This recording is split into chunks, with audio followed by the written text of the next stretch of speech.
तर भाजपचे प्रदेशाध्यक्ष चंद्रशेखर बावनकुळे यांनी राज ठाकरेंची भेट घेतल्याचं कळतंय। सकाळी 11 वाजता शिवतीर्थावर ही भेट ते घेणार आहेत। दरम्यान 17 मे रोजीची सभा आणि लोकसभा निवडणुकीच्या पार्श्वभूमीवर ही भेट असल्याची चर्चा सध्या सुरू झाली आहे। आताची ही महत्त्वाची अपडेट आपण पाहतोय। राज ठाकरेंनी महायुतीला पाठिंबा दिल्यानंतर आता राज ठाकरेंच्या सभा देखील होत आहेत आणि याच पार्श्वभूमीवर बावनकुळे हे राज ठाकरेंची भेट घेणार आहेत। तर 17 मे रोजी सभा आणि लोकसभा निवडणुकीच्या पार्श्वभूमीवर बावनकुळे राज ठाकरे यांच्याशी चर्चा करणार आहेत।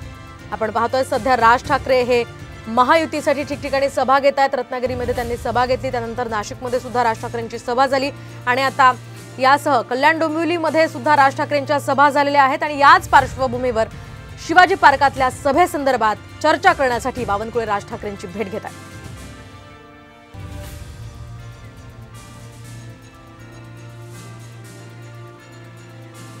दरम्यान 17 मे रोजी पंतप्रधान नरेंद्र मोदी यांची सुद्धा मुंबईमध्ये सभा होणार आहे। शिवाजी पार्कवर राज ठाकरे आणि पंतप्रधान मोदी हे एकाच मंचावर येणार आहेत आणि त्या सभेसंदर्भात बावनकुळे राज ठाकरे यांच्याशी चर्चा करणार असल्याचं कळतंय।